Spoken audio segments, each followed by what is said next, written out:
पग आपां नूं ओ पग गल्लां सिर नहीं ढकदी ओए नंगियां जमीरां नूं भी ढकण दे काम आउंदी आ टिकटां ले लो टिकटां हां अज फिर चले फिल्म देखण हां कढ पैसे पुੱਤ आ लो जी हां मरिंडे हां जी ला मरिंडे बचा के टाणे तो मैं थानू पहला कहा सी टाणे बहुत ने पग्गां बचा के ओ बड़ी मुश्किल नाल मिलियां ने पग्गां है ला पुੱਤ ਕੱਢ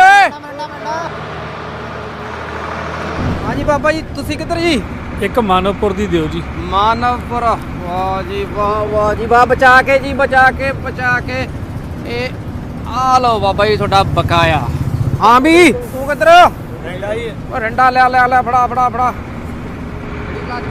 लास्ट जी और तू कितने साल हो गए 2 साल हो गए साल एक बढ़िया ब्रेक है ठीक है सतगुरु नानक तेरी लीला न्यारी है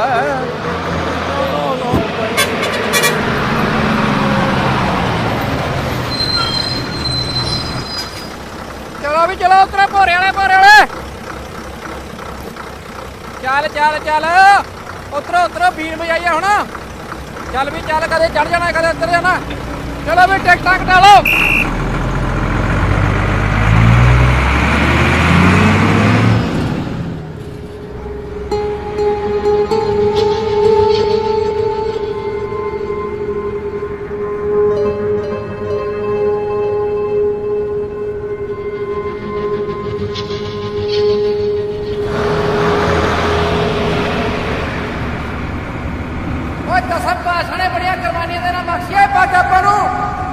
पग गल्लां सिर नहीं ढकदी ओए नंगियां जमीरां नूं भी ढकण दे काम आउंदी आ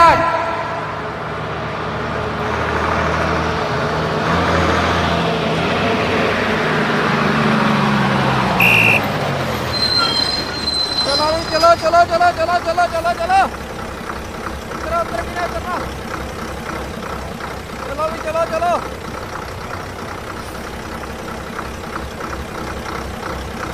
चल बकाया मोड़ता सी बब्बे मैं भाई गुरमुखा तू गलती नाल बकाया वध मोड़ गया सी गलती नाल नहीं बाबा जी जानबूझ के मोड़े दरअसल मैं इसे पिंड दा मानवपुरे दा बड़ी देर तो गुरु घर दे विच तुहाडी कथा सुनदा आया असीं सोचिया कि जिहड़ा बंदा इन्ने प्रवचन दिंदा है देखते हो अपनी गल्लां ते कितना खरा उतरदा पर सच जाणिओ सारे दा यही अरदास करदा आया भी तुसीं जांदे होए 10 रुपए मोड़ के जाओ पर अपने आप नूं कोसदा भी आया ही सारे दा भी तू कौन हुन्ना परख करन वाला जे तुसीं 10 दा नोट ना मोड़दे मेरा विश्वास मर जांदा सी तुसीं सचमुच जागदी जमीर वाले सरदार शुक्र है दाते मुआफी जी गलती दी चल वे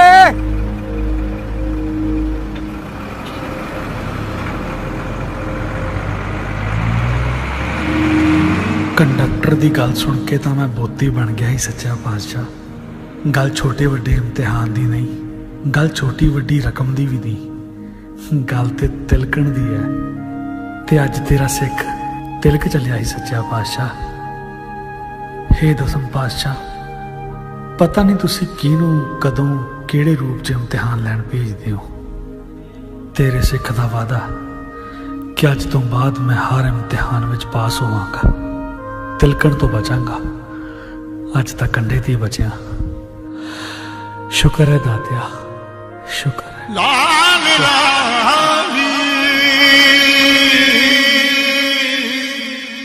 लाली लाली लाली लाली लाली दिखे हैं मुझको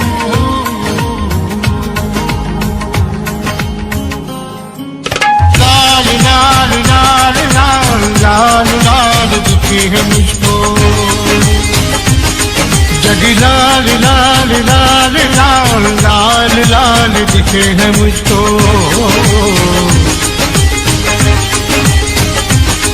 तेरे इश्क से माला माल तेरे जोगी तेरे इश्क से माला माल रख तेरा जमाल लाल लाल लाल लाल दिखे है मुझको,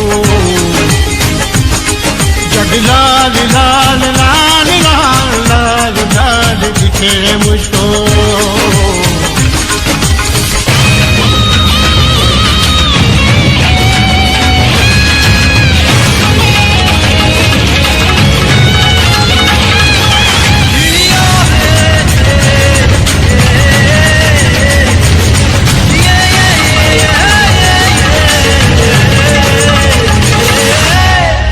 जिंदगी कदम कदम पे देती है यूं तो धोखा, उसकी बात बन जाती है जो ना गवाए मौका। होती है जीत उसकी जिसे जीत पे भरोसा, जिंदगी कदम कदम पे देती है यूं तो धोखा, उसकी बात बन जाती है जो ना गवाए मौका। तू सच के साथ है तो खुदा तेरे साथ है, तू सच के साथ तो खुदा तेरे साथ है। लाल लाल लाल लाल लाल लाल दिखे है मुझको, जग लाल लाल लाल लाल लाल लाल दिखे है मुझको। तेरे इश्क से माला माल तेरे जोगी, तेरे इश्क से माला माल तेरे जोगी, तेरे इश्क से माला माल रहे तेरा जमाल। लाल लाल लाल लाल लाल लाल दिखे है मुझको, जग लाल लाल लाल लाल लाल लाल दिखे है मुझको।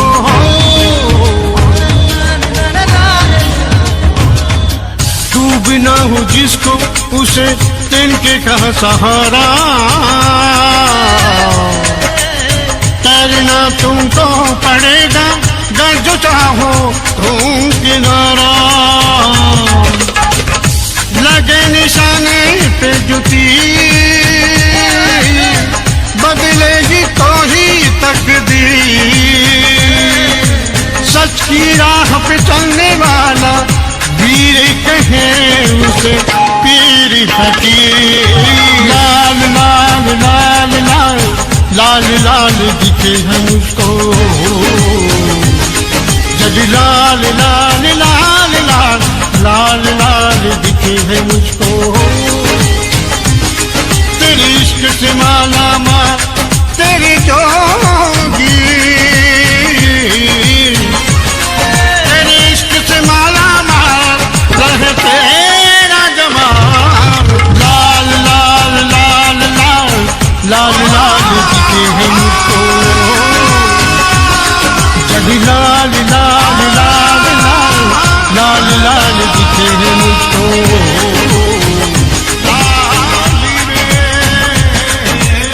लाल लाल दिखे है मुझको,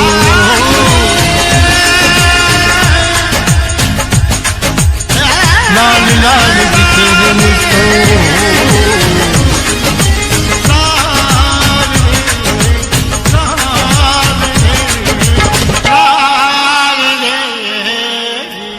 बोलो सतगुरुदेव की जय हो।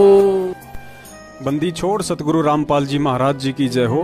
परमात्मा की सभी प्यारी आत्माओं को पवन दास जयपुर वाले का सत साहेब। पुण्यात्माओं, यह वीडियो थोड़ा लंबा अवश्य है, लेकिन कोई साधारण नहीं है। सतगुरु प्रेमी भक्ति करने वाली आत्माओं के लिए यह वीडियो अति महत्वपूर्ण व आंखें खोल देने वाला है। वर्तमान में वे कौन कौन से भक्ति कर्म व क्रियाएं हैं जिनके करने से ही सतगुरुदेव जी प्रसन्न होकर हिसार जेल से बाहर आने की दया करने वाले हैं। अन्यथा संगत कितने ही हाथ पैर पीटती रहे, अंत में कुछ भी हासिल नहीं होने वाला है सिवाय भक्ति नुकसान के। इस वीडियो को अंत तक अवश्य देखिए और परमात्मा प्रेरणा करें तो इस पर गहन चिंतन व अमल करने की कोशिश अवश्य कीजिए।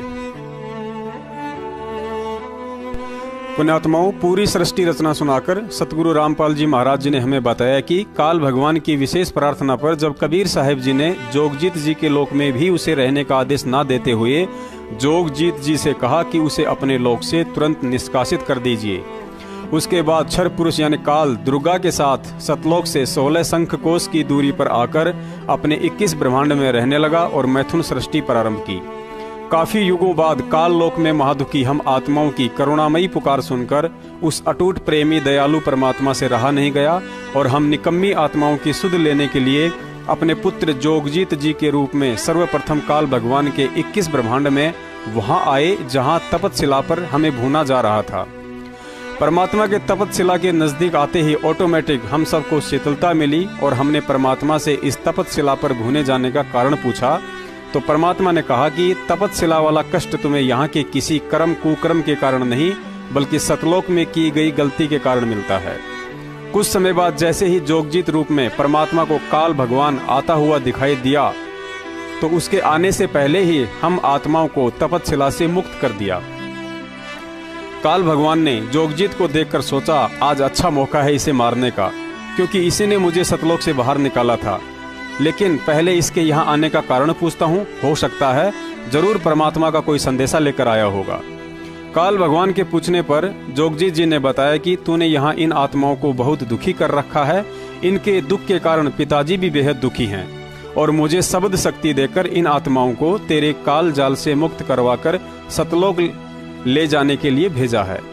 इतना सुनकर काल भगवान आग बबूला हो गया और जोगजीत जी को मारने के लिए झपटा तो परमात्मा की शब्द शक्ति के आगे काल निढाल होकर पाताल लोक में जा गिरा और स्थिति को भांपकर समय याचना करने लगा। जोगजीत जी के रूप में परमात्मा उसे पुनः बातचीत के लिए 21वें ब्रह्मांड में लेकर गए।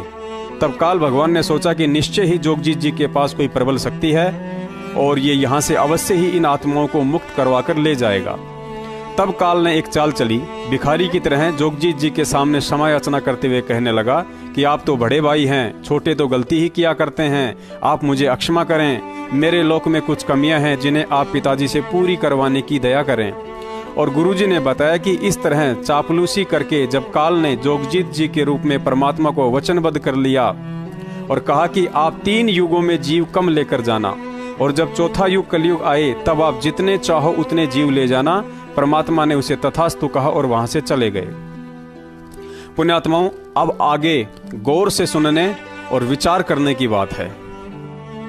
उसके बाद काल भगवान ने चौथे युग में आत्माओं को अपने ही जाल में उलझाए रखने की पेचीदा प्लानिंग शुरू कर दी। पुण्यात्माओं, विचार करना, आज चौथा युग चल रहा है, कलयुग, और काल को अच्छे से पता है कि इस समय अनंत आत्माएं मेरे जाल से बाहर निकल कर सतलोक जा सकती हैं, क्योंकि उसने स्वयं ही कहा था कि परमात्मा आप चौथे युग में जितने मर्जी जीव ले जाना। और हम सब जानते हैं कि काल भगवान पिज्जा, बर्गर या टमाटर तो खाता नहीं, उसका आहार तो हम आत्माएं हैं। तो जाहिर सी बात है, वर्तमान में काल भगवान कोई चद्दर ओढ़ कर सोने वाला नहीं है। साम दाम दंड भेद से परे वह हर एक वो घटिया से घटिया सूक्ष्म चाल चलेगा जो वह चल सकता है। और गुरुजी ने बताया कि अपनी अटल प्रतिज्ञा और मजबूरीवश काल स्वयं तो सामने आता नहीं, अतः वर्तमान में वे सब की सब घटिया चाल अदृश्य रूप में अपने उन विशेष एजेंटों के माध्यम से चलेगा जो गुरु को अपने जैसा एक साधारण मानुष समझकर भक्ति का ढोंग कर रहे होंगे। और परमात्मा ने भी अपनी वाणी में यही बताया है कि जब तक हंसा हमरी आना, काल लगे ना तेरा बाना।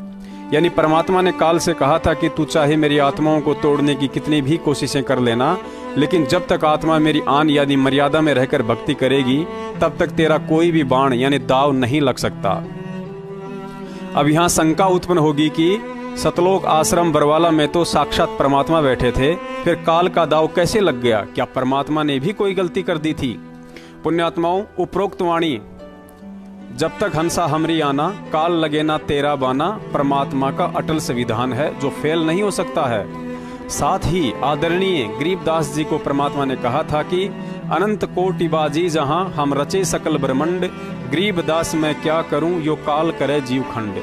गुरुजी ने बताया कि जैसे 2 खिलाड़ी शतरंज का पासा फैलाकर उस पर गोटियां डालकर जीतने के लिए अपनी अपनी चाल चलते हैं, यानी दोनों खिलाड़ी सारा खेल उन्हीं गोटियों से खेलते हैं। उनकी हार जीत का निर्णय भी मैदान में उन फेंकी गई गोटियों के नंबरों के आधार पर ही होता है। ठीक इसी तरह वर्तमान में यह पृथ्वी लोक एक शतरंज का मैदान है। काल भगवान और परमात्मा कबीर साहिब जी इस शतरंज को खेलने वाले 2 ही खिलाड़ी हैं, तथा आप और हम सभी आत्माएं शतरंज की उन गोटियों की तरह हैं जो काल भगवान के हाथ में आ गई तो वह अपने तरीके से नाच नचाकर अपना कार्य सिद्ध करेगा। और जब परमात्मा के हाथ में होंगी तो वे अपने तरीके से नाच नचाकर अपना कार्य सिद्ध करेंगे। अर्थात आत्मा रूपी गोटियों की इस खेल में कोई औकात नहीं है, लेकिन अंत में एक खिलाड़ी की हार और दूसरे की जीत का कारण भी यही गोटियां बनती हैं। अतः काल भगवान और परमात्मा के बीच में जो युद्ध और संघर्ष युगों युगों से चलता आ रहा है, उसका मुख्य कारण हम आत्मा हैं, जिन्हें निर्दयी काल भगवान तो अपने स्वार्थ के लिए यही उलझाकर रखने की कमर तोड़ घटिया कोशिशें करता रहता है। और वह सतलोक का राजा दयालु परमात्मा कबीर साहब अपने सर्व सुख छोड़कर इस गंदे लोक से निकालने के लिए न जाने कितने कष्ट सहता है। 2 कोड़ी के अज्ञानी जीवों की गालियां और मार खाता है। उदाहरण के लिए बांदी बनकर बलक बुखारे के बादशाह अब्राहिम सुल्तान के कोड़े खाए।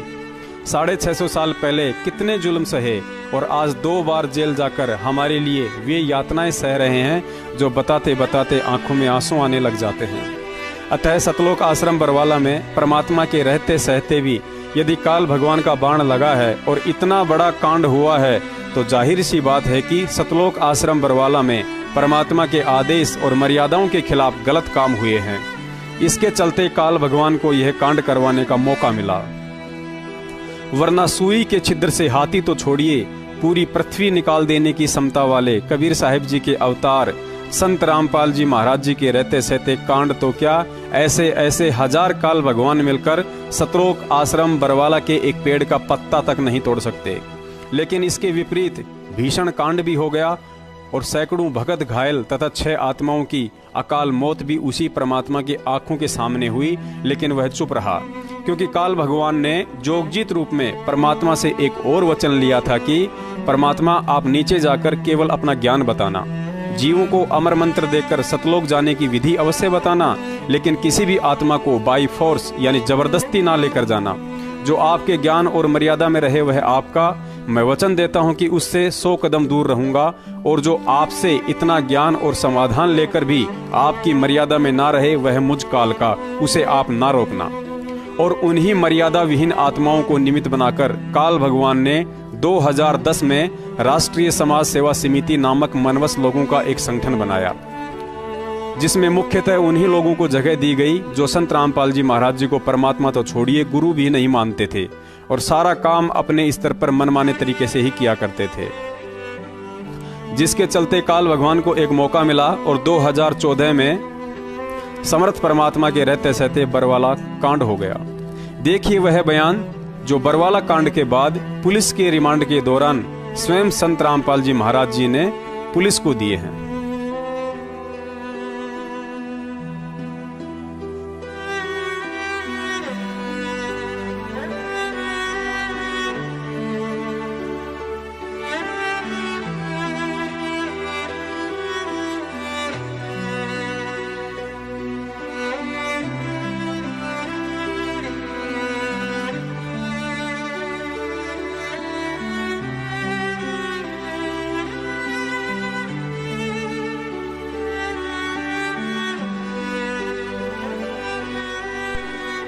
पुलिस के पूछने पर इस बयान में सतगुरु देव जी ने स्पष्ट कहा है कि आश्रम में गलत काम हुए लेकिन मैंने नहीं किए।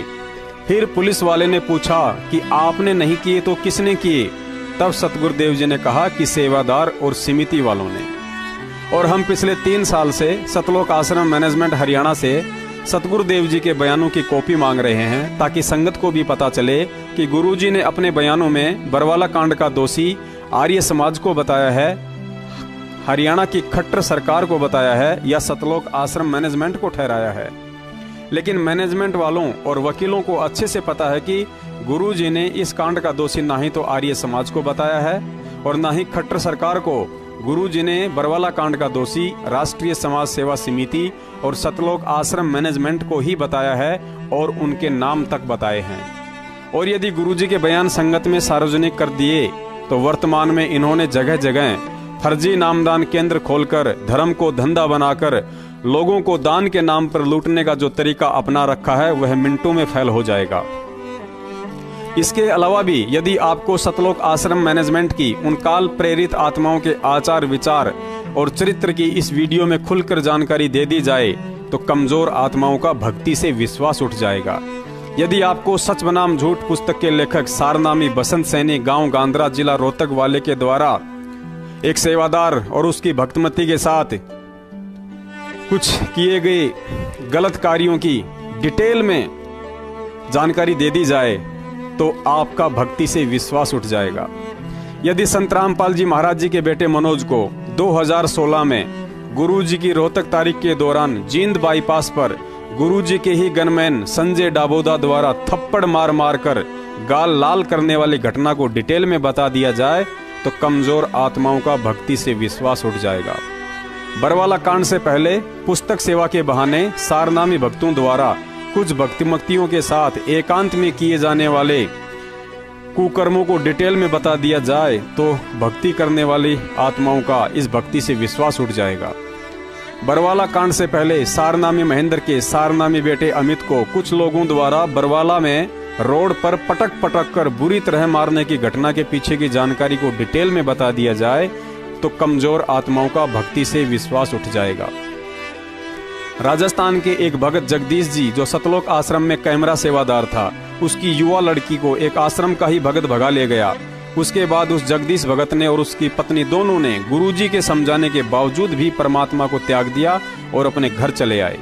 ठीक ऐसे ही अज्ञानतावश बरवाला कांड के बाद भी लाखों की संख्या में भक्तों ने गुरुजी में दोष निकालकर भक्ति त्याग दी, क्योंकि उन्हें सृष्टि रचना का ज्ञान नहीं था कि वह परमात्मा किस तरह काल के साथ वचनबद्ध है और समर्थ होते हुए भी एक आम संत की तरह भूमिका करके यह अनमोल भक्ति और मंत्र देकर हमें सतलोक ले जाने की तैयारियां करवा रहा है।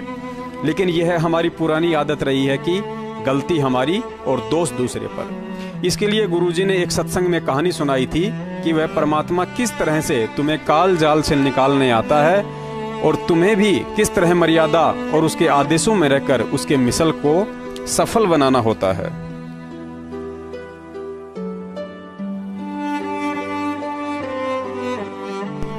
एक समय एक राजा का पुत्र अपने साथियों के साथ खेलते खेलते जंगल में दूर चला गया।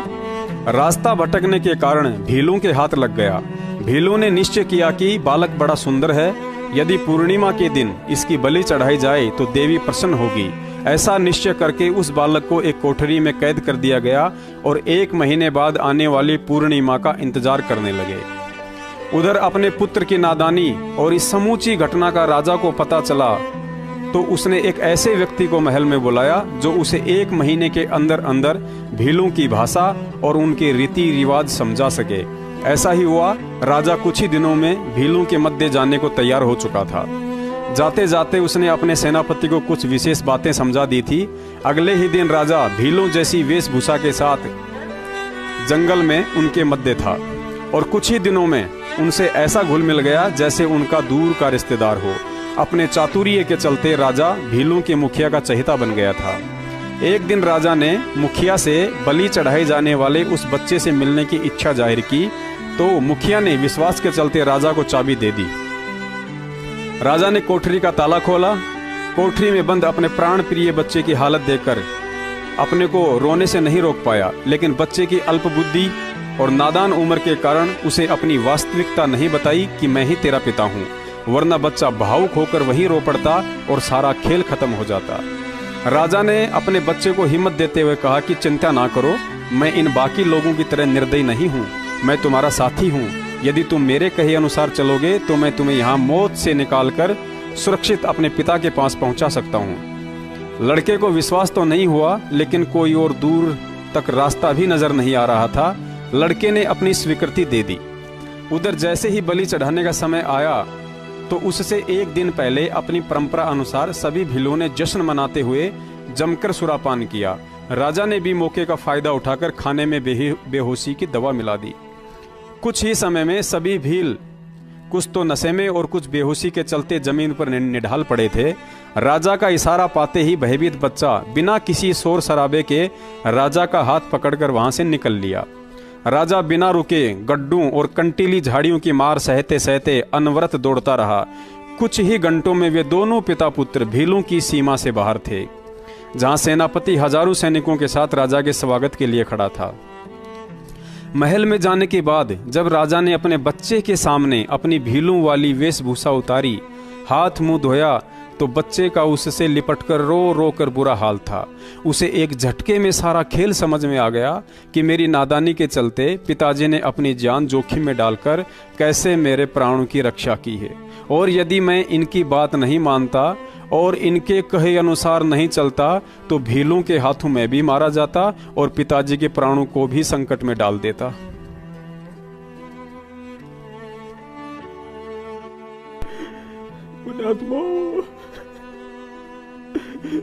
वर्तमान में मैं भील कोई और नहीं।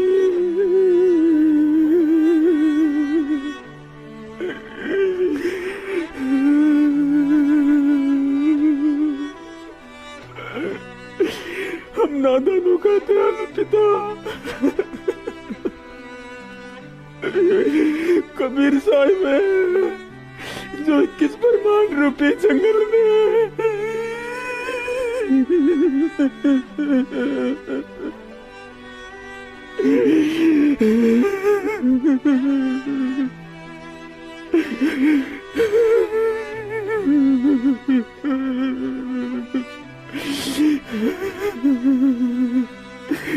भीलों के निर्दयी मुखिया काल की बलि से अपने बच्चों को बचाने के लिए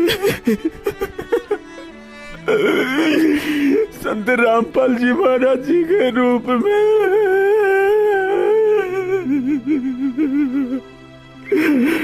भील बनकर सारा खेल खेल रहा है।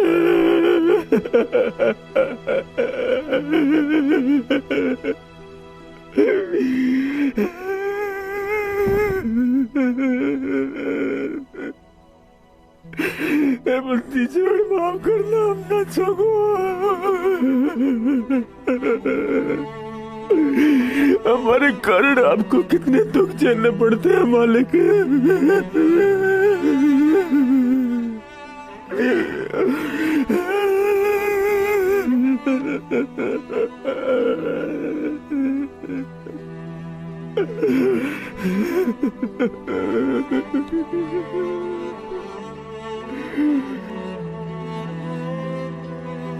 अब एक जीव को काल के जाल से हटाकर सतमार्ग पर लगाने के लिए मालिक ने कितने कष्ट उठाए। पुण्यात्माओं, कुछ आंख खोलो। उस परमात्मा को हम बहुत युगों से दुखी कर रहे हैं। अब समय आ गया यहाँ से निकलने का।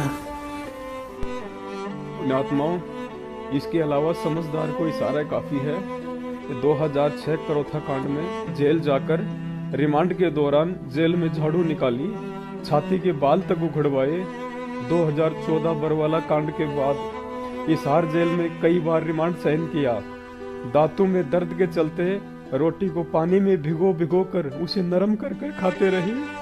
टूटी फर्श की कोठरी में मैली कुचेली गुदड़ी बिछाकर भरी सर्दी में मात्र एक कंबल ही ओढ़कर सोते रहे।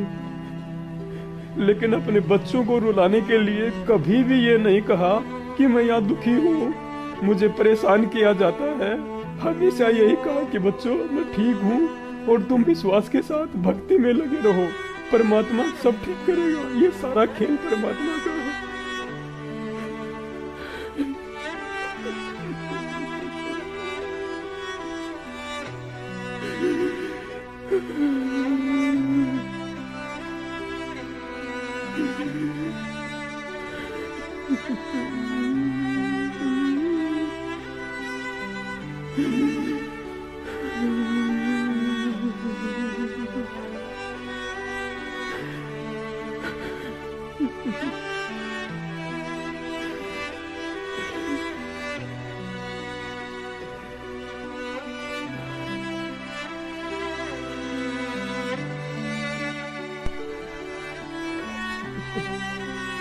लेकिन हम भक्ति नहीं करते, हम राजनीति करते हैं। राजनीति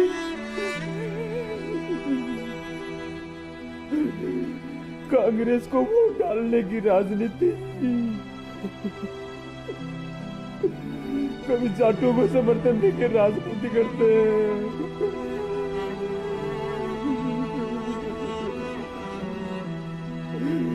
कभी रोडवेज वालों को समर्थन देकर राजनीति करते हैं।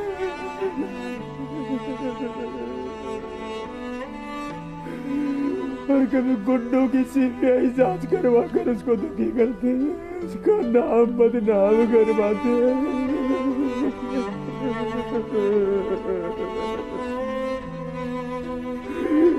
और उन्हीं का दारू को ज्योति और दान का पैसा देते कर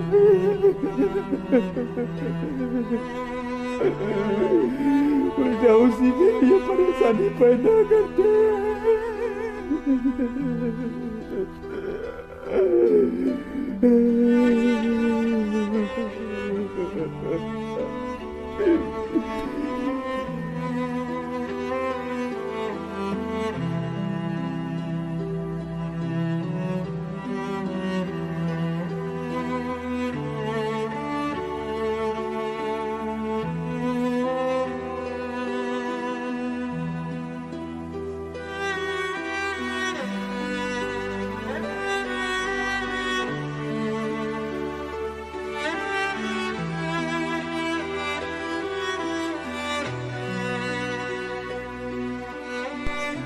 पुण्यात्माओं, विचार करना, यदि वह नादान बच्चा खेल खेल में नादानी नहीं करता तो उसके पिता को इतने कष्ट नहीं उठाने पड़ते, और उस बच्चे को वापस लाने के लिए उसका पिता उसी राजा वाली वेशभूषा में भीलों के मध्य चला जाता तो वह कभी भी उस बच्चे को वहां से निकाल कर नहीं ला सकता था।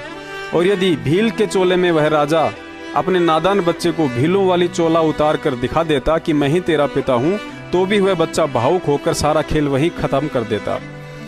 ठीक यही खेल आज हमारे परमपिता कबीर साहिब जी खेल रहे हैं।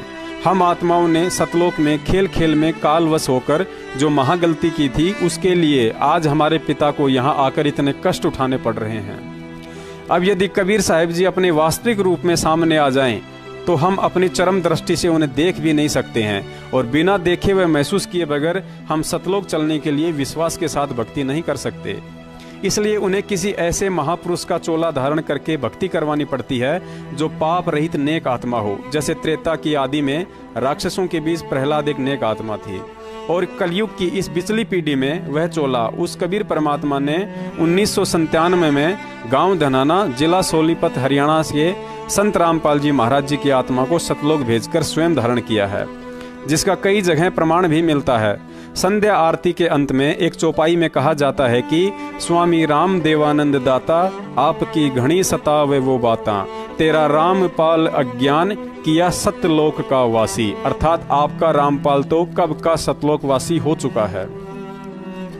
दूसरा एक शब्द है जिसमें कहा गया है कि सतलोक में चल मेरी सुरता, मत ना लावे देरी, साच कहूँ ना झूठ रति भर, बात मान ले मेरी। लोक अनामी जावेगी वहाँ कोन्या मिले चुबारे, आत्मा और परमात्मा वहाँ कोन्या रहते न्यारे। रामपाल प्रथम प्यारे की आत्मा वहाँ पूर्ण आनंद लेरी, साच कहूँ ना झूठ रति भर, बात मान ले मेरी। परमात्मा वहाँ नाही रहते न्यारे, रामपाल प्रीतम प्यारे की आत्मा वहाँ पूर्ण आनंद लेरी, सच कहूँ ना झूठ रति भर, बात मान ले मेरी। और सबसे बड़ा प्रमाण पवित्र कबीर सागर में है, जहाँ परमात्मा ने आदरणीय धर्मदास जी से कहा था कि धर्मदास, 13वें पंथ में मैं स्वयं ही चलकर आऊंगा। अब यहाँ भी कुछ भक्तों को शंका हो जाएगी कि मान लीजिए परमात्मा तो काल के साथ वचनबद्ध हैं, जिस कारण समर्थ होते हुए भी वे इस कांड को होने से नहीं रोक सके, लेकिन संगत को तो कांड से पहले बता ही सकते थे कि बच्चों, मैनेजमेंट वाले मेरे आदेशों में नहीं चल रहे हैं, ये लोग अपनी मनमानियां कर रहे हैं और तुम इनसे सावधान रहना, आने वाले समय में कुछ अप्रिय घटना घटित होने की शंका है। इतना तो गुरुजी इशारा कर ही सकते थे। पुण्यात्माओं, यह आध्यात्मिक ज्ञान है जिसे ना ही तो समझना इतना आसान है और ना ही समझाना। गुरुजी ने बताया कि इंसान का दिमाग मोबाइल के एक मेमोरी कार्ड की तरह है। यदि उसमें अज्ञान भरा है तो जबरदस्ती ज्ञान नहीं डाला जा सकता है, और यदि जबरन डालने की कोशिश की जाए तो वह ऑटोमेटिक रिजेक्ट हो जाएगा। आपको याद नहीं है तो बता देते हैं कि इस भक्ति मार्ग में सबसे ज्यादा रोड़ा अपने ही पैदा करते हैं। अपने से मतलब जो लोग परमात्मा के इर्द गिर्द रहते हैं, जैसे उनके परिवार वाले या कुछ नजदीकी सेवादार या संबंधी। परमात्मा की वाणी भी है कि संगत माही कुसंगत उपजे, जैसे बण में बांस आपे घिस घिस आग लगा ले कर औरा का भी नाश। और 650 साल पहले भी परमात्मा के नजदीक रहने वालों ने ही बण का बांस बनकर संगत का सत्यानाश किया था। सुनिए यह छोटा सा सत्संग। माँ की है, लेकिन संस्कार उसको बुरे कर्म में वो लग गया, वो दुर्भाग्य है। और संत उसी को कहते हैं जो इन कर्मों से छुड़ा के और सतमार्ग पे लावे। चाहे को कितना ही पाप कर चुका हो, भगवान के पास तो पावर है, कितना ही पापी हो उसको भी सुख साफ करेगा और फिर मोक्ष दे देगा।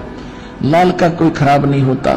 लाल अगर टट्टी में गिर जाता है, कीचड़ में गिर जाता है, जौड़ी को मालूम होता है कि इसका कुछ नहीं बिगड़ा है, को साफ करूंगा और जेब में डाल दूंगा, करोड़ों का है। तो हम इस संसार के पाप कर्मों के कीचड़ में पड़े हैं। ये लाल है आत्मा परमात्मा की, वो जो कितना ही गंदा हो रहा है उसको तुरंत धोकर सत्संग रूपी जल से और अपनी जेब में डाल देता है।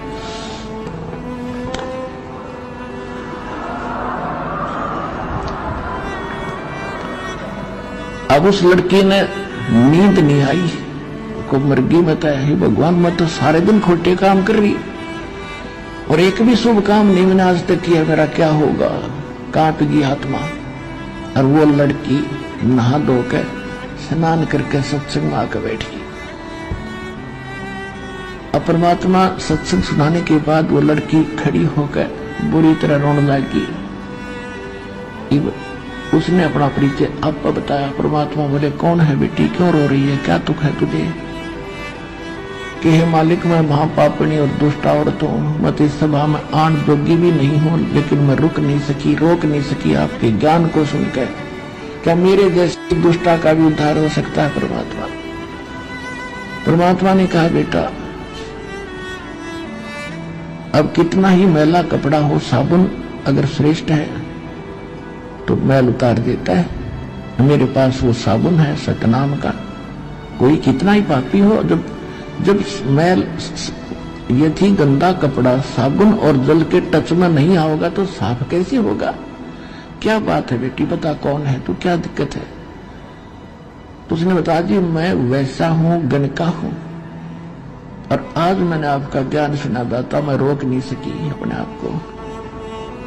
और क्या मेरा भी पापने का उद्धार हो जाएगा? होया पड़ा बेटी, आत्मा जागी, नाम जाप कर और बुराई दे छोड़, बेटी भक्ति कर, हो गया पार। वो सुप्रसिद्ध वैसा थी उस नगर की, मालिक ने नाम दे दिया। अब वहां सैकड़ों की संख्या में भक्त बैठे थे, माई भी बैठी थी। परमात्मा ने दीक्षा दे दी। अब हम इतने नालायक हैं क्योंकि सब जो आत्मा सुखी तो हो ही गए थे, उनके सारे कष्ट वो भूल भाल गए थे, 64 लाख से सो चुके थे। तो सब के अंदर एक ऐसी आग सी फैली अफवाह कि अभी परमात्मा ने तो गलत कर दिया, एक वैश्या को नाम दे दिया और सारे काशी शहर में चर्चा होगी कि भी ऐसी नकमी औरत भी वहां जाती है सत्संग में। सब जगह उन्होंने ये सब अपनी भक्तों में सब जगह फैला दी। अब जब वो सत्संग में आने लगी, क्योंकि जिसने देख लिया कि मेरे तो गणे खोटे कर्म से, वो तो ज्यादा साबुन और मैल को ज्यादा, साबुन और जल को ज्यादा प्रयोग करता है, वो ज्यादा सत्संग में आने जाएगी। तो सत्संग के संगत के अंदर एक फुसर होने लगी। उस लड़की को फुरकाने लगे निकम्मे इसी टाइप के कि तू यहाँ मत आया कर, बेइज्जती कराओगी गुरु जी की, यहाँ मत आया कर, तू दुनिया तुझे जानती है जैसी है। अब वो जा कैसे वहां से, उसका तो बात तो बिगड़गी और किधर ठिकाना नहीं। उसने एक दिन मालिक से अर्जी लगाई कि दाता मैं कहाँ जाऊँ अब? क्या बात बेटा? कि यहाँ आती हूँ तो ये कुछ भक्त आपके भाई कहते हैं तू यहाँ मत आया कर, तूने सारे चर्चा का विषय बना दिया, गुरु जी की बेइज्जती करावेगी और ऐसे ऐसे। तो परमात्मा फिर सत्संग में ज्ञान सुनाने लगे, सामूहिक तरीके से बताया करते। भाई कुष्टी हो संत बंदगी कीजिए, हो वैसा के विश्वास चरण चित दीजियो। अरे भले आदमियों, यदि कोई अपराधी है, यानी अगर वो सत्संग में आवे नहीं गा तो वो कैसे छूटेगा अपराधों को? अब मैला कपड़ा है, जल से टच नहीं होगा, साबुन नहीं लगेगा तो कैसे स्वस्थ होगा? और यहां तक बताया कि ये थी सत्संग में किसी का कोड लग गया हो और सारा चाम उसका कटा पड़ा हो और वो भक्ति कर रहा हो ना, उससे नफरत मत करना। उसने नाम ले रखा है, उसको हेट ना करना, उसको प्रणाम करना, उसको आदर से बोलना, क्योंकि वो भक्त है। परमात्मा कहते हैं राम रटत कोढ़ी भलो, चू चू पड़े जो चाम, ये सुंदर शरीर किस काम का, जहां भक्ति नहीं जा मुख नाही नाम। और उधर से कहते थे जब वैसा हो वैसा का विश्वास भगवान का, तो चरण चित दीजिए उसको, एक अच्छी आत्मा मान लिया, उसको गण का मत समझना। अब जैसे गीता जी अध्याय नंबर 9 के श्लोक 30 में भी लिखा है कि अर्जुन, अति से दुराचारी व्यक्ति भी यदि सच्चे दिल से भक्ति कर रहा है तो उसको महात्मा तुल्य मानना चाहिए। ठीक है, कभी ना कभी बुराई छोड़ देगा, गलती होगी, इंसान पे हो जाती है, और अगर इस मार्ग पर आएगा नहीं, लगेगा नहीं, तो वो बुराई छूटेगी कैसे। बहुत बार दाता ने कहा, लेकिन हम इतने ढीठ हैं, अपनी सोच न ऊपर रखें, फिर भी ऐसे सुर होती रही। परमात्मा ने सोचा कि इन जो 64 लाख का जो झुंड मेरे साथ लाग गया, इनको सुख हुआ, इनका सुख हुआ तो ये मुझे भगवान मानते रहे। आज मैं कह रहा हूं इनका असर नहीं हो रहा। तो परमात्मा ने सोचा सुर क्या ला सुसरिये कह दू। रविदास जी जो थे कबीर साहब के बहुत निकट रहते थे। रविदास जी चमार जाति से थे, परमात्मा दुल्हा जाति से थे। वैसे तो ये जाति तो हमने बना रखी है, तो महान आत्मा थे, पर जिस कॉलोनी जिस ग्रुप में रहते वो नाम सहमत पड़ जाता है, कोई बात नहीं, जैसे भी। तो उन्होंने कहा रविदास जी बहुत विश्वास करते थे भगवान की एक एक बात पे। रविदास जी से कहा कि एक हाथी ला किराए पे एक दिन खाते हैं, और केवल हाथी लाना, पहलवान की जरूरत नहीं, आप उस हाथी के पहलवान बन जाना, यानी ड्राइवर। और उस लड़की को कहा बेटा तू डेली आकर सत्संग में, तुझे कोई रुक के मना बताना, वट आगे आके बैठा रहे मेरे पास, तेने बाहर को बकवास कर देगा नालायक। तो वह रोज आती, सब आगे बैठाते भगवान और ज्ञान सुनाती बेटी को, उसकी आंखों में आंसू पड़े, क्योंकि वो तो सुखी हो गए थे, दिन में बकवास भागी, वो तो अभी ताजा दुखी थी। तो एक दिन उसने कहा बेटा तू कल ऐसे करना, पूरा हार श्रृंगार करके और मेरे साथ चलना का, अच्छा महाराज आपकी बेटी कहीं ले चलो। परमात्मा ने, कबीर साहब ने एक बोतल के अंदर गंगा जल भर लिया, जैसे व्हाइट वाइन होया कर, सफेद कति शराब देसी हाथ तो काट के बना करते पहले, ऐसे लगे और हाथी पर बैठ गए। आगे रविदास जी हाथी में चलाने वाले, और बीच में रविदास का आगे नमो, वो लड़की बीच में, और कबीर साहब उसके पीछे लड़की के, और लड़की के वैसे उस लड़की के कंधे पर हाथ रख लिया और बोतल ले लिया हाथ में, ढक्कन खोल कर ला लिया मुंह, और कहा भी इसने उस मेन बाजार में काट दे, हाथी ने वहां ले चल, तो काशी का मेन बाजार है जहां ज्यादा भीड़ है। अब रविदास जी ने हाथी वहीं से निकाल दिया, और कबीर साहब लोग गंगा जल पी रहे, और लड़की के कंधे बाहर दरगढ़ कर रहे। अब जो देखे वो ये 100 गाल दे कि हम पहले कहा करते वहां एक वैसा ऐसी गंदी औरतें जाती हैं, देखो रही दुल्हा भ्रष्ट हो गया, देखो आज सच्चाई ऊपर आ गई, लोगों देखो सारे काशी के लोग उमड़े पड़े, और उनके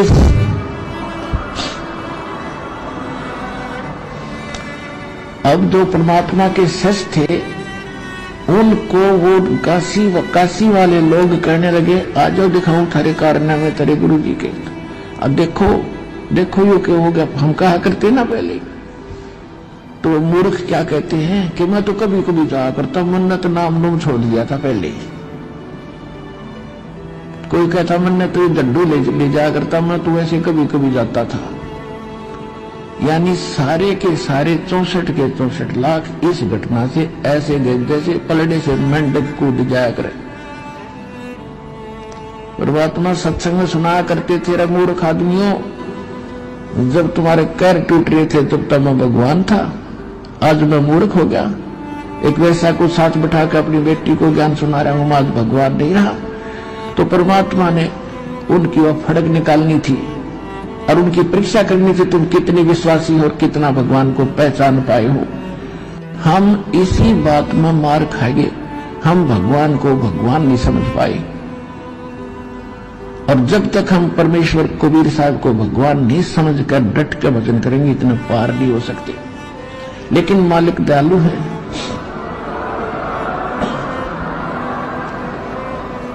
वो तो दयालु है, उनको मालूम था कि ये चार्ज कर दिए जितने चाहिए थे, भक्ति इनकी करवा दी, प्रथम मंत्र का जाप करा दिया, और अब ये खालो धक्के पार तो ये हो नहीं सकते जब ये ऐसा घटने इनके मन में, क्योंकि वो श्रद्धा।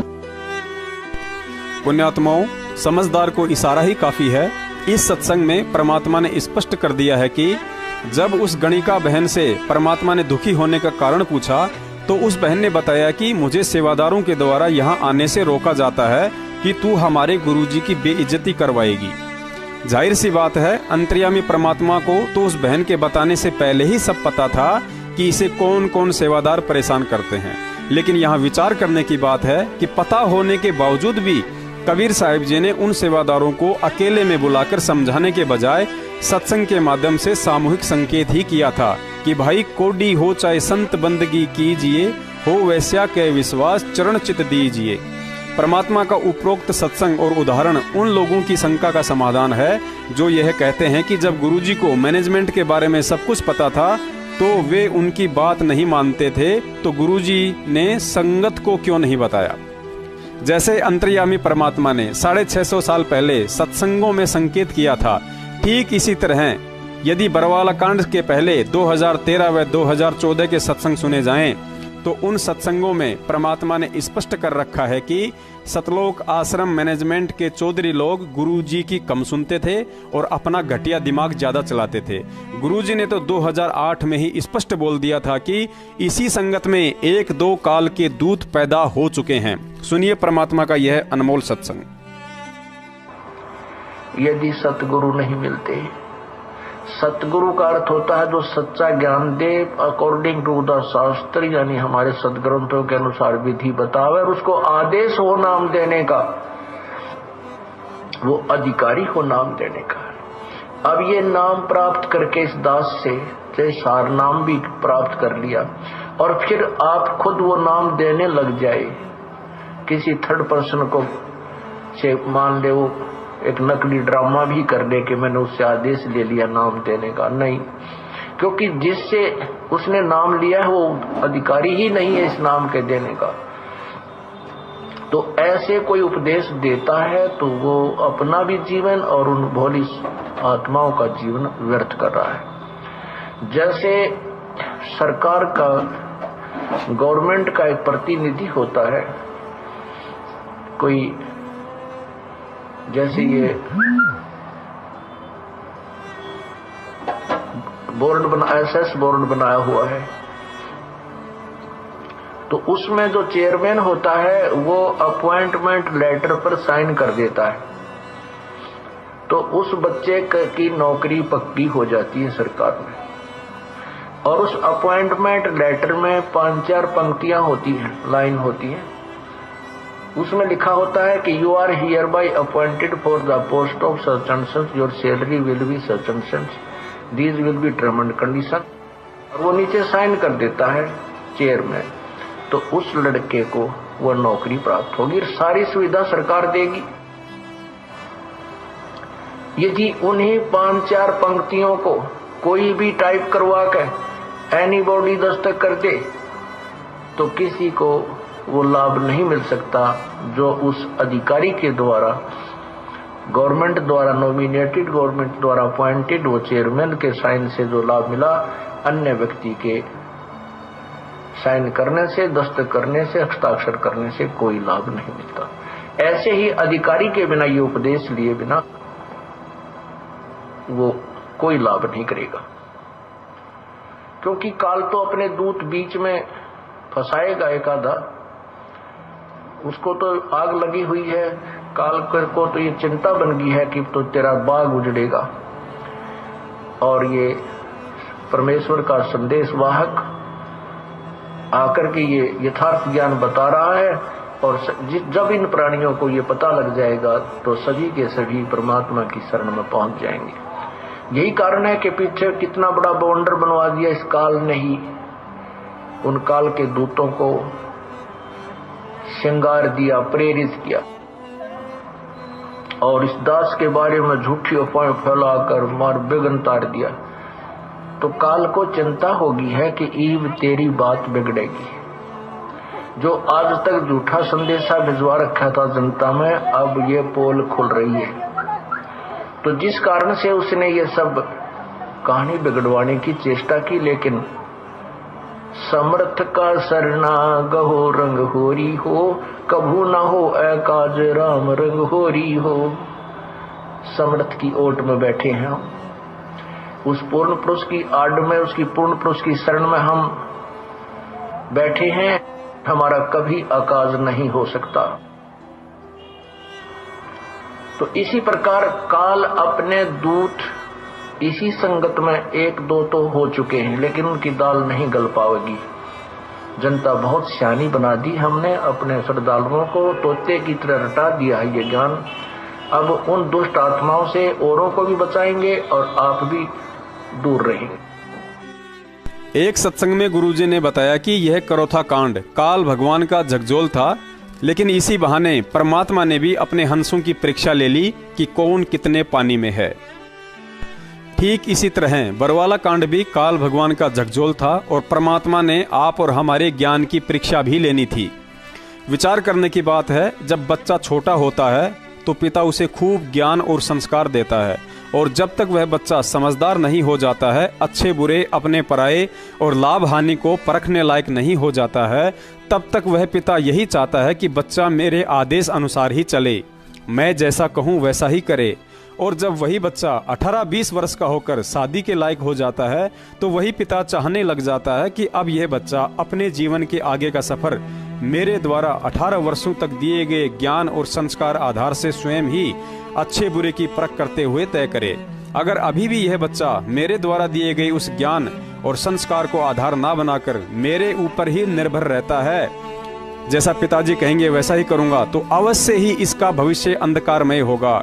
क्योंकि मैं जब तक जीवित हूँ तब तक तो ठीक इसे आगे मार्गदर्शन देता रहूंगा, लेकिन जिस दिन मेरी मृत्यु हो जाएगी उसके बाद मेरे आदेशों का गुलाम यह बच्चा जीवन में लोगों की ठोकरें और धोखा ही खाता रहेगा। पुण्यात्माओं, ठीक यही स्थिति आज सतगुरुदेव जी के साथ है। वे हमारे परम पिता हैं और हम उनके नादान बच्चे। उन्हें हमारे बचपन और भविष्य दोनों की चिंता है।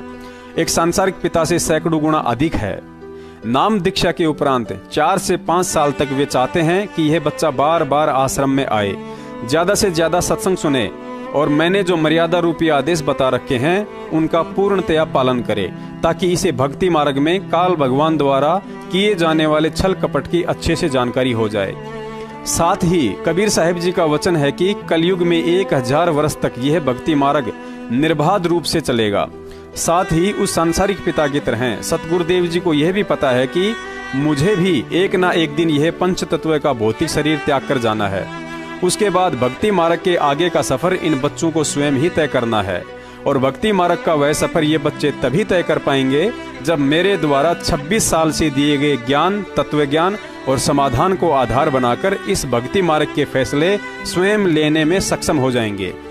और यह देखने के लिए वह परमात्मा अपने बच्चों की परीक्षा लेता है, और इतिहास गवाह है कि किसी भी घटना के घटित होने के पीछे कोई न कोई कारण अवश्य होता है, अर्थात अकारण कुछ भी घटित नहीं होता है। अतः परमात्मा भी वह परीक्षा उस समय लेता है जब कुछ काल प्रेरित आत्माएं गुरु को मानो समझते हुए गुरु के ज्ञान से कम और कालवश होकर अधिक चलती हैं। जैसे 650 वर्ष पहले भी यही हुआ था।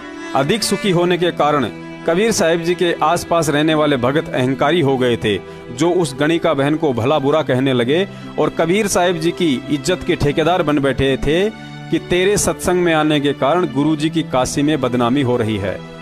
2006 करोथा कांड से पहले भी यही हुआ था। जिस विवादित जमीन को लेकर करोथा कांड हुआ, जिसमें आर्य समाजियों को भी अच्छा मौका मिल गया और मर्डर के केस में गुरुजी को 22 महीने की जेल हुई।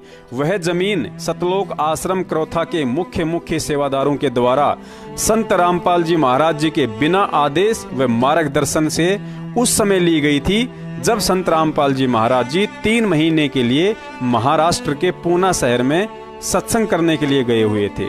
देखिए प्रमाण।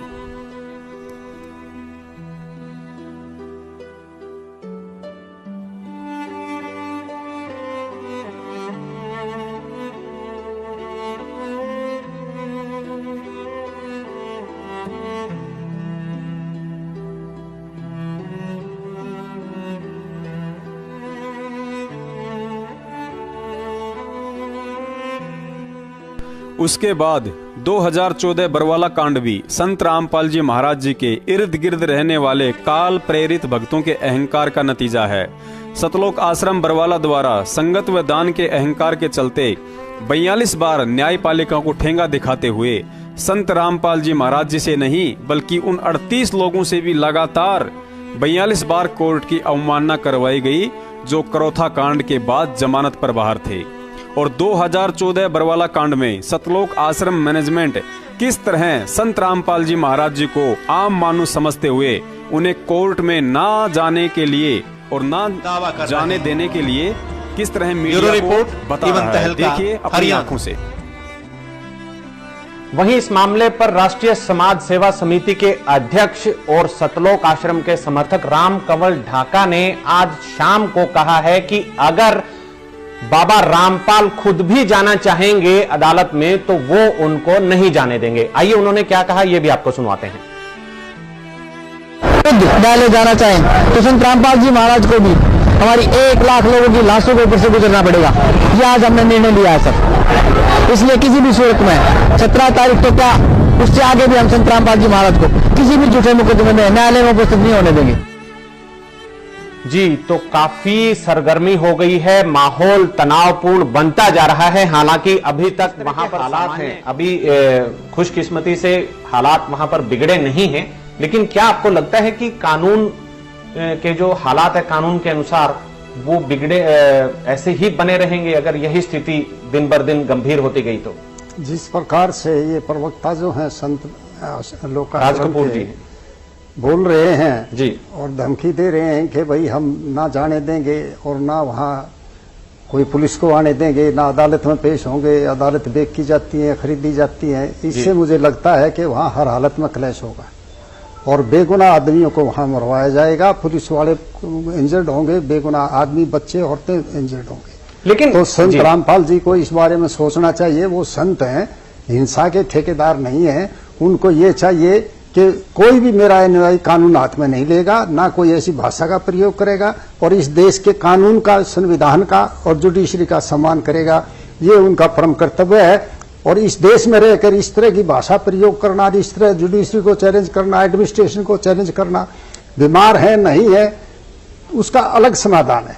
उसके लिए और बोर्ड बैठा देगी, आए तो सही, देखे तो सही कोर्ट क्या। लेकिन आपसे तो ढाका की जमानत होगी है उसकी, उनकी क्यों नहीं होगी? जी,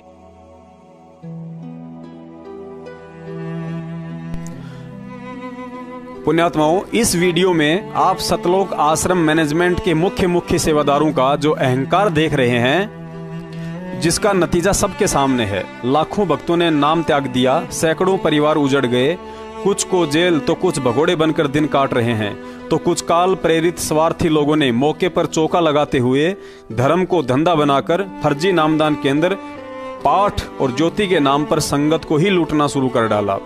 तो कुछ कमाल जैसी दुष्ट आत्माओं ने सतगुरुदेव जी के नाम से मनमुखी होकर अपना अलग ही पंथ खोल डाला, जैसे कि अपने आप को सतलोकवासी आदरणीय नानक साहिब जी की आत्मा बताकर संजय दिल्ली वाले ने रुड़की में 10-15 मूर्खों के साथ मिलकर अलग से शत सुकृत पंथ के नाम से दुकान खोलकर बैठा हुआ है।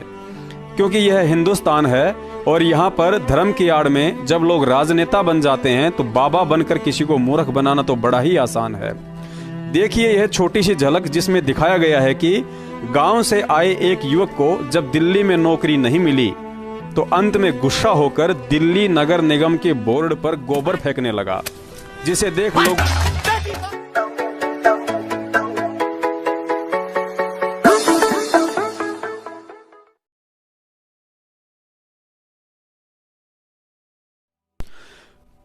ठीक ऐसा ही सोचकर वह गुरु को मानुष समझते हुए गोबर बाबा संजय दिल्ली वाला भी नानक जी की आत्मा बनने का ढोंग रचकर मनमुखी रूप से काल प्रेरित होकर सत सुकृत पंथ के नाम से रुड़की में डेरा डालकर परमात्मा की आरती में शंख और घंटा बजाने लग गया है।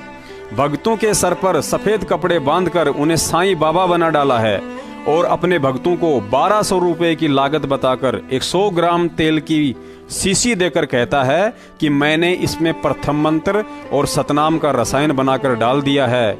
इसकी मालिश करके मंत्र करने से भक्ति में ध्यान लगता है। और कुछ मूर्खों ने वो सांडे का तेल लगाना भी शुरू कर दिया है।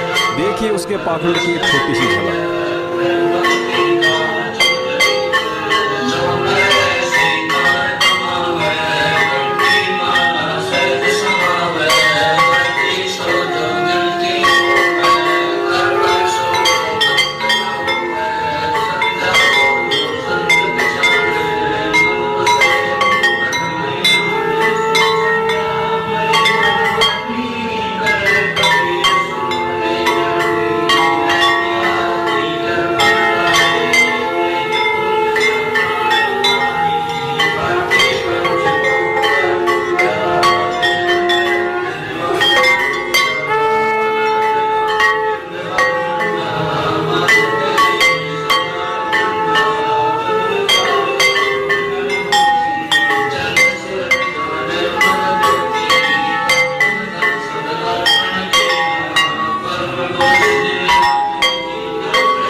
आज हिसार की छोटी जेल में बैठकर वह समर्थ अंतर्यामी परमात्मा यही देख रहा है कि हम काल की इस 21 ब्रह्मांड रूपी बड़ी जेल में बंद कैदी इस कारागार से निकलने के लिए भक्ति मार्ग पर सतगुरु देव जी द्वारा 26 साल से बताए जा रहे ज्ञान को आधार बनाकर चलते हैं या उनके परिवार व किसी सगे संबंधी की धोती का पल्लू पकड़कर अंधे होकर चलते हैं। जिन मुकदमों में गुरु जी को उम्र कैद हुई है उनमें बाइज्जत बरी होकर बाहर आना उनके बाएं हाथ का काम था, क्योंकि गीता जी में काल कहता है कि अर्जुन इस 21 ब्रह्मांड में मुझसे बढ़कर कोई पुरुष नहीं है। बलवानों का बल और बुद्धिमानों की बुद्धि मेरे हाथ में है, लेकिन तत्व ज्ञान आधार से हमें यह भी पता है कि बुद्धिमानों की बुद्धि और बलवानों का बल जिस काल भगवान के हाथ में है उस काल का रिमोट हमारे समर्थ परमात्मा के हाथ में है। इसलिए तो कहते हैं कि सतगुरु जो चावे सो कर ही 14 कोटि दूत यम डर ही ऊत भूत जम त्रास निवारे चित्रगुप्त के कागज फारे। लेकिन सतगुरु देव जी ने देखा कि अभी तो संगत को 2014 बरवाला कांड में जिस हाल में छोड़कर आया था उससे भी ज्यादा बुरा हाल हो रहा है। लोग मुझे छोड़कर काल की गोद में बैठे हैं। गुरुजी को छोड़ने का मतलब उनकी भक्ति त्यागने से नहीं, बल्कि तत्व ज्ञान लेकर भी अंधे होकर ज्ञान विरुद्ध मनमाना आचरण करने से है, जो संगत पिछले 5 साल से लगातार गद्दार सतलोक आश्रम मैनेजमेंट हरियाणा के इशारों पर चलकर कर रही है। गुरुजी ने हमें 26 साल से अपना तत्व ज्ञान देते हुए सत्संग रूपी खीर खिलाई, जबकि सतलोक आश्रम मैनेजमेंट उन्हीं सत्संगों के विरुद्ध हमें भक्ति विरुद्ध मनमाने आचरण करवाकर काल की लैट्रिन खिला रहा है। परमात्मा ने सत्संगों में बताया कि 26 साल में किसी भी जातिगत दल को समर्थन या पार्टी को वोट डालने के लिए संत रामपाल जी महाराज जी ने नहीं कहा, लेकिन एक झटके में उनके गद्दार भाई महेंद्र और महेंद्र के मनमुखी मैनेजमेंट ने हरियाणा के जातिगत जाट आंदोलन को आरक्षण के लिए तन मन धन से समर्थन देकर, राजस्थान के राजपूत संगठनों को गैंगस्टर आनंदपाल सिंह की सीबीआई जांच के लिए तन मन धन से समर्थन देकर, अजमेर रैली में माता पद्मावती और जय भवानी के नारे लगवाकर, हरियाणा रोडवेज कर्मचारियों की हड़ताल का तन मन धन से समर्थन देकर, भक्तों से 2016 में भक्ति मार्ग के विरुद्ध लाखों भक्तों से राष्ट्रपति से इच्छा मृत्यु के लिए लेटर लिखवाकर वह वर्तमान में कांग्रेस पार्टी को वोट डलवाकर हमारे से वे भक्ति विरुद्ध समस्त कुकर्म करवा डाले जिनको गुरुजी ने सदा ही भक्ति मार्ग में बाधक बताया है। परमात्मा भी देख रहा होगा कि जिन्हें सतलोक का मार्ग बताया था वे सारे के सारे अंधे होकर यमलोक की तरफ जा रहे हैं। जिस मैनेजमेंट की आंखों के सामने वह परमात्मा 2008 में बिना किसी वकील और पैसों के सुप्रीम कोर्ट से बाइज्जत जमानत पर बाहर आया था, आज उसी परमात्मा की जमानत के नाम पर संगत को मूर्ख बनाकर वकीलों की फौज खड़ी करके उनकी फीस के नाम पर करोड़ों में लूटा जा रहा है। गुरुजी का ठप्पा लगाकर, खुद की प्रिंटिंग प्रेस लगाकर कम कीमत में पुस्तकें छापते हैं और बाहर उनको बेचने के लिए फ्री के मजदूर मिल जाते हैं। यहाँ भी इस अनमोल ज्ञान को आलू टमाटर की तरह बेचकर 50% तक कमाई की जा रही है। जबकि परमात्मा को धर्मदास जी ने कहा था कि धर्मदास जी, कति आधीन दीन हो प्राणी, ताते कहिए यह अकथ कहानी। इस अनमोल तत्व ज्ञान की चर्चा आप उस जीव से करना जो उसे सुनने को आतुर हो, आधीन हो। उधर पुस्तकें पढ़कर कोई नाम लेता है तो फिर दान, ज्योति और पाठ के नाम पर कमाई हो जाती है। जबकि गुरुजी के सरकारी वकील का कहना है कि 5 साल हो गई हैं। गुरुजी ने टीवी केबल कनेक्शन के लिए 2 बार चंडीगढ़ हाई कोर्ट में याचिका लगाई, लेकिन कोर्ट ने साफ साफ मना कर दिया कि उनकी सुरक्षा के लिहाज से टीवी फैसिलिटी उपलब्ध नहीं करवाई जा सकती है। साथ ही सरकारी वकील ने बताया कि गुरुजी के साथ उनके कमरे में 2 अन्य व्यक्ति और रखे जाते हैं। एक तो कैदी होता है और दूसरा व्यक्ति जेल की तरफ से निगरान, यानी उन पर 24 घंटे कड़ी नजर रखता है ताकि उनकी सुरक्षा में कोई सेंध ना मार सके। फिर ऐसे में 300 पेज की पुस्तकें और सैकड़ों पत्र जेल से लिखकर कैसे आ सकते हैं। जब सतलोक आश्रम मैनेजमेंट के इस पाखंड का पर्दाफाश करने के लिए मलोट पंजाब से मेरठ सतसेवक करणदास जी ने हिसार जेल में आरटीआई के तहत सूचना मांगी तो हिसार जेलर का जवाब आया कि संत रामपाल जी महाराज जी ने पिछले 5 साल से हिसार जेल से ना ही तो कोई पुस्तक लिखकर बाहर भेजी है और ना ही कोई पत्र। देखिए सरकारी वकील का वीडियो और आरटीआई का जवाब। द्वारा दायर की गई याचिका पर जो एडिशनल सेशन जज हिसार द्वारा टेलीविजन और केबल नेटवर्क उपलब्ध करवाने के लिए आदेश दिए गए थे, उस पर पंजाब हरियाणा हाईकोर्ट ने रोक लगा दी और तथाकथित संत रामपाल को 20 जुलाई के लिए नोटिस जारी किया गया है। इस मामले की सुनवाई के दौरान अदालत में क्या कुछ कार्रवाई हुई, इस बारे में खास बातचीत की हमारे संवाददाता अनिल कुमार ने हरियाणा के एडिशनल एडवोकेट जनरल दीपक सब्रवाल से। कथित संत रामपाल मामले में आज हाई कोर्ट में सुनवाई थी। सुनवाई के दौरान क्या हुआ, इस समय मेरे साथ हैं हरियाणा के एडिशनल एडवोकेट जनरल दीपक सब्रवाल, इनसे जानते हैं। जी सब्रवाल, आज बाबा रामपाल के मैटर में जो एडिशनल सेशन जज ने ऑर्डर किया था कि जो इनको सिक्योरिटी सेल में टेलीविज़न और केबल नेटवर्क की सुविधा उपलब्ध कराई जाए, उस ऑर्डर को हरियाणा सरकार द्वारा हाई कोर्ट में चैलेंज करा गया था। तो हाई कोर्ट में 20 जुलाई की डेट लग गई थी क्योंकि पिछली 2 बार में उसकी court time was over, therefore case take up नहीं हो सका। तो अब बाबा रामपाल ने इस ऑर्डर के खिलाफ कंटेम्प्ट पिटीशन फाइल कर दी थी सुपरिटेंडेंट हिसार जेल के खिलाफ, जिसमें 30 मई के लिए नोटिस हुआ था। तो हमने इसमें अब प्रीपोनमेंट की एप्लीकेशन लगाई थी कि इस केस को 30 मई से पहले सुना जाए। आज मानयोग हाई कोर्ट ने हमारी एप्लीकेशन को अलाउ करके और जो मेन क्रिमिनल रिवीजन है उसको मेरिट्स पे सुनते हुए नोटिस इशू कर दिया है बाबा रामपाल को, और इन दी मीन टाइम जो ऑपरेशन ऑफ द ऑर्डर है एडिशनल सेशन जज का, उसको स्टे कर दिया गया है। सब्रवाल जी, ये पूरा मामला क्या है? मामला ये है जी कि जो हमने बाबा रामपाल को हाई सिक्योरिटी सेल में रखा हुआ है, जिसमें सिर्फ 3 ही कैदी होते हैं, बाबा रामपाल और 2 और कैदी, जिनमें से एक निगरान होता है और एक साथ में और कैदी है। तो ड्यू टू सिक्योरिटी रीज़न, बाबा रामपाल की ही सिक्योरिटी रीजंस की वजह से कि कोई उनको क्षति ना पहुंचे, उनको स्पेशल सेल में रखा हुआ है। तो मानयोग हाई कोर्ट के डिवीजन बेंच का एक फैसला है जिसके बेस पे हम सिक्योरिटी सेल में टेलीविज़न और केबल नेटवर्क की सुविधा नहीं उपलब्ध करवा सकते। उस डिवीजन बेंच की जजमेंट पे आज हमने रिलाई करा है कि जो एडिशनल सेशन जज द्वारा ऑर्डर पास किया गया है वो कंट्रेरी है डिवीजन बेंच की जजमेंट के। तो कोर्ट ने हमें सुनते हुए उस मामले में नोटिस इशू करके और operation of the order stay कर दिया है। ये थे मेरे साथ हरियाणा के एडिशनल एडवोकेट जनरल दीपक सब्रवाल। इनका कहना है कि आज हाई कोर्ट ने सेशन जज के आदेश पर रोक लगा दी है। उन्होंने ये भी स्पष्ट कर दिया है कि ड्यू टू सिक्योरिटी रीजन तथा कथित संत रामपाल को टीवी उपलब्ध नहीं करवाया जा सकता। कैमरामैन संजय के साथ अनिल कुमार, टोटल न्यूज, चंडीगढ़।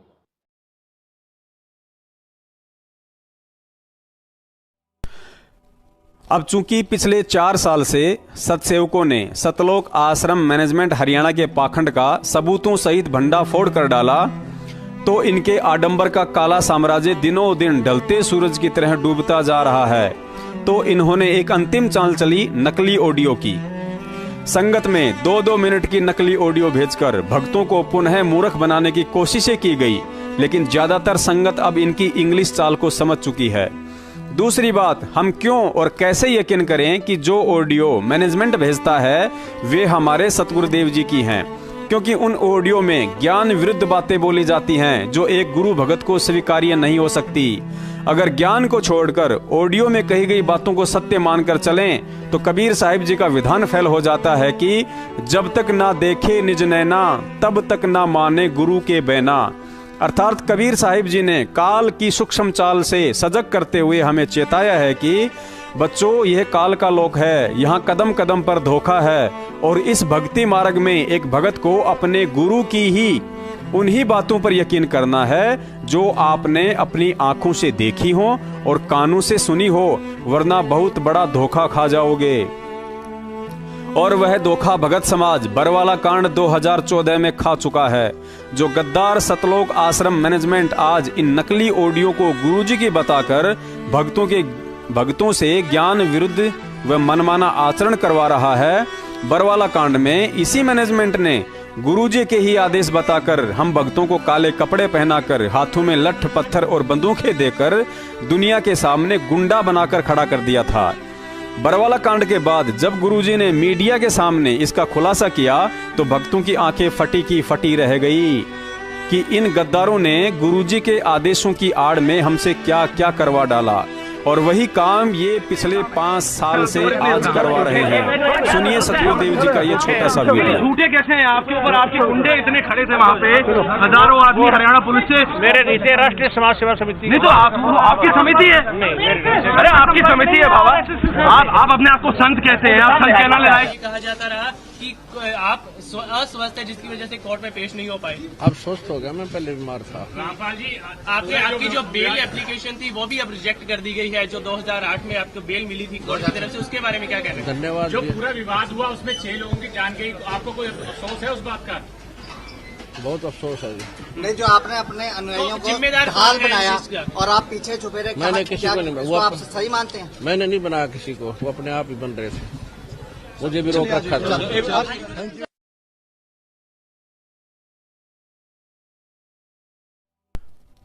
दूसरी बात, शुरू में ही बता दिया जा चुका है कि यह आध्यात्मिक मामला है। इस तत्व ज्ञान को विज्ञान करोड़ों वर्षों में भी नहीं सुलझा सकती है, लेकिन इस विज्ञान को संत रामपाल जी महाराज जी ने तत्व ज्ञान की मदद से 2 मिनट में पूरा सुलझा डाला। हम विज्ञान की माने या तत्व ज्ञान की? विज्ञान कहती है कि इंसान के पूर्वज बंदर थे, अर्थात इंसानों की उत्पत्ति बंदर से हुई है, जबकि तत्व ज्ञान कहता है कि इंसान और बंदर दोनों अलग अलग योनि हैं।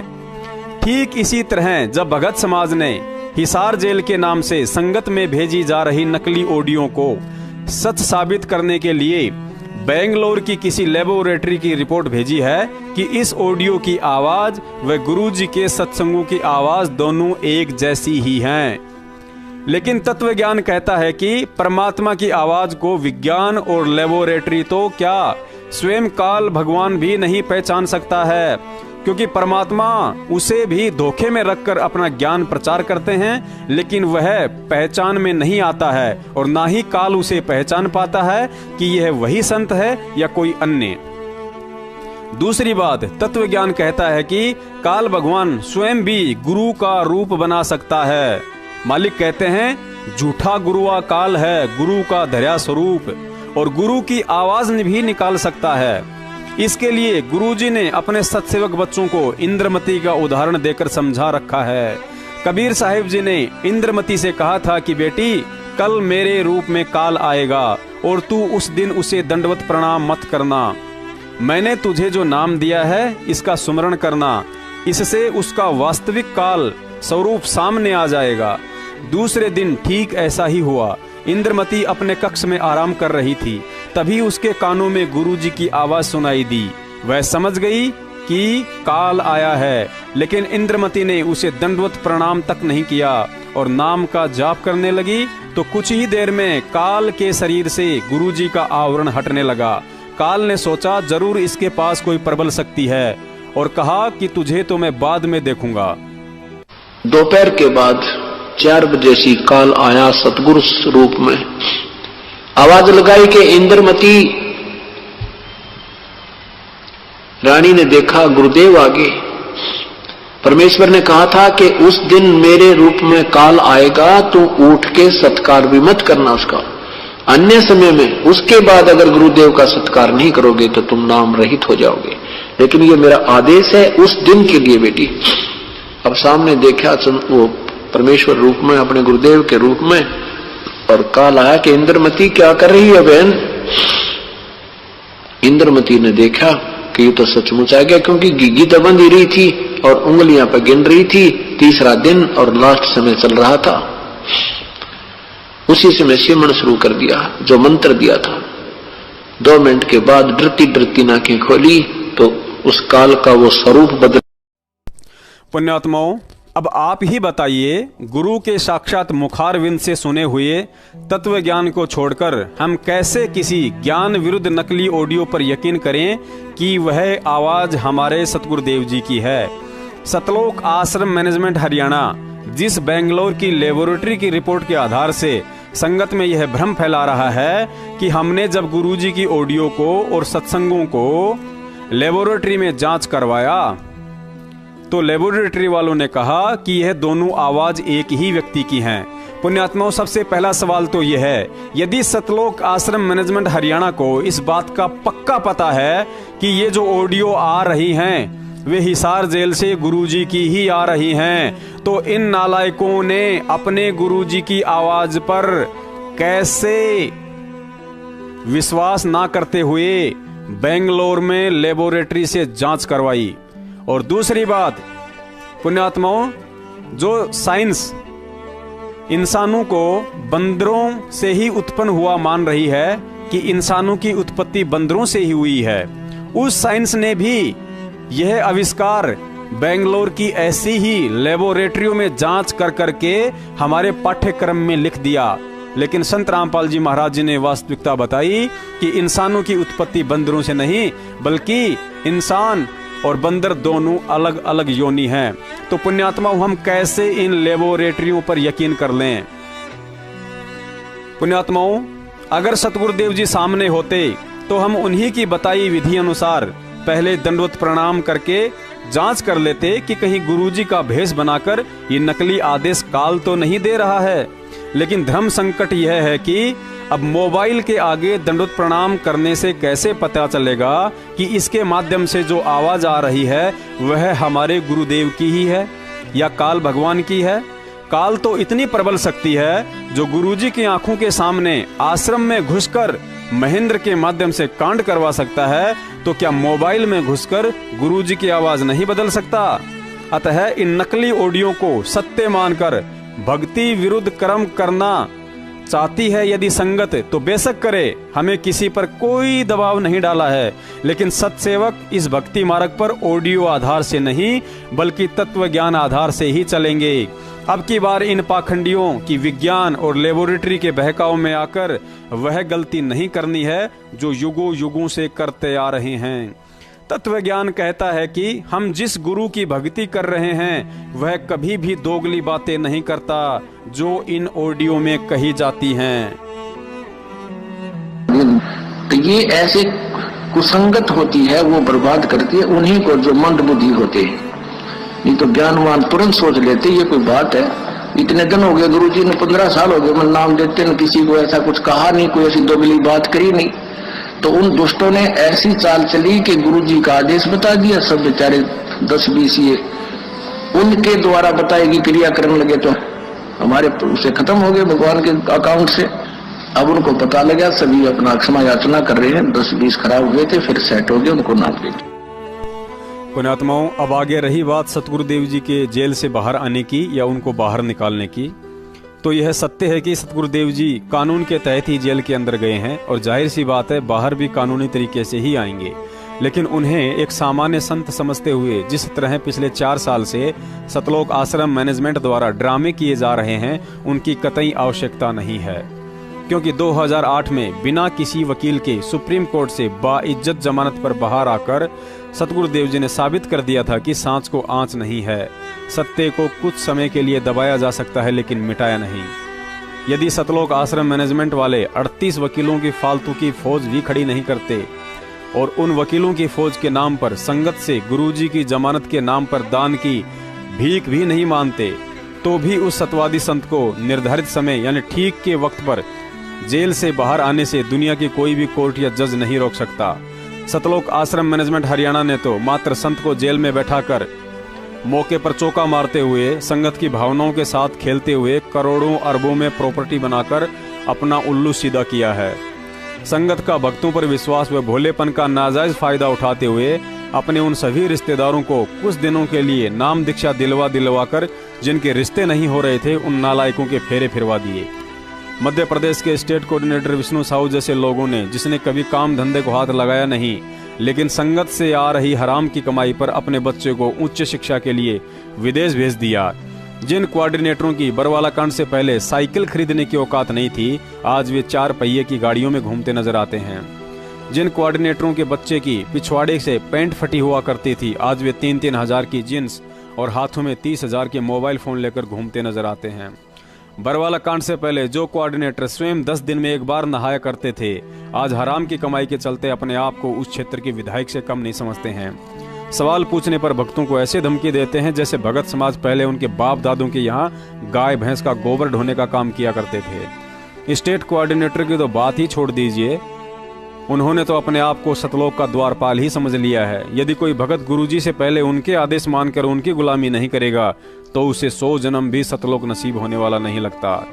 और इन 2 कौड़ी के कौवों की यदि आज इतनी औकात हो रही है तो इसकी जिम्मेदार भी संगत है, जिनकी मूर्खता और अंधविश्वास के चलते सतलोक आश्रम मैनेजमेंट को इस भक्ति मार्ग में पाखंड फैलाने का मौका मिला है।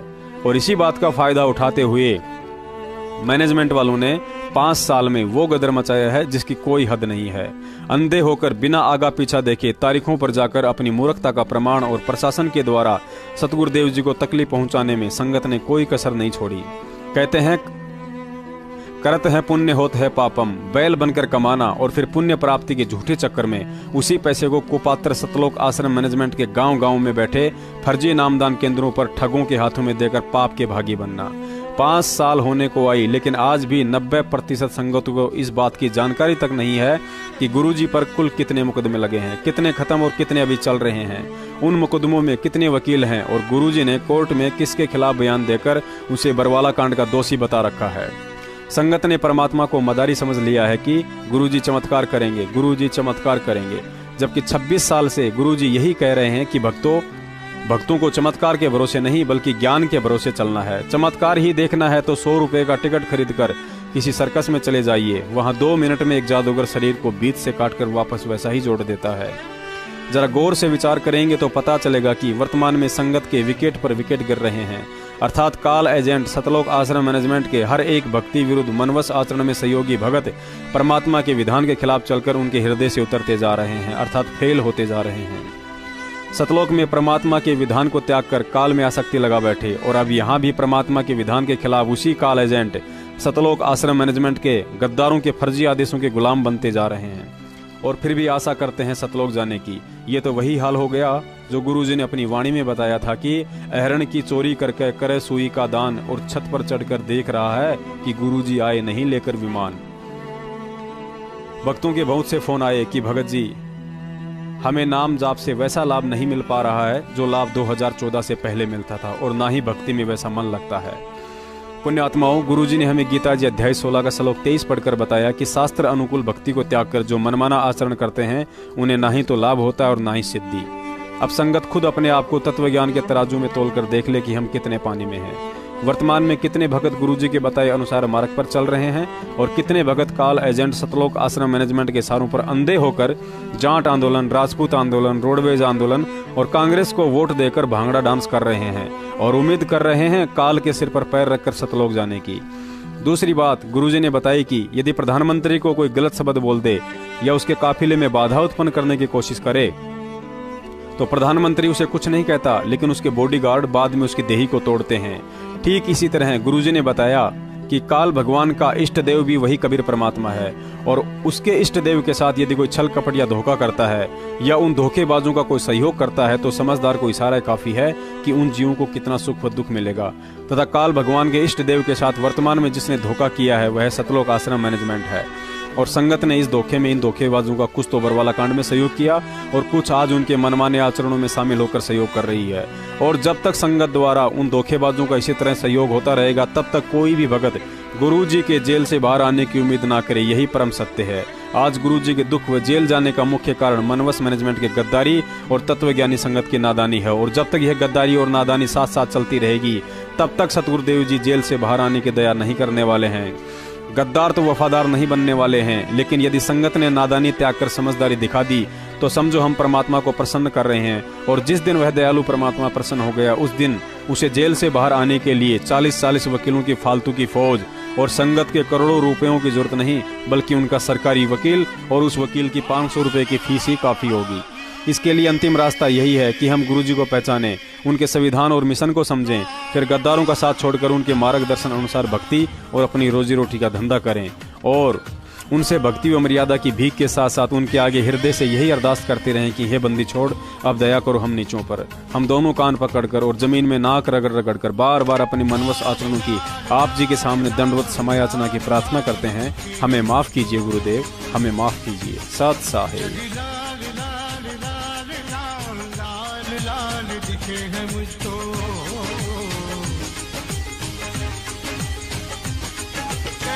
से माला मार तेरे जोगी, तेरे इश्क से माला मार रहे तेरा जमाल। लाल लाल लाल लाल लाल लाल दिखे है मुझको, जग लाल लाल लाल लाल लाल लाल दिखे है मुझको।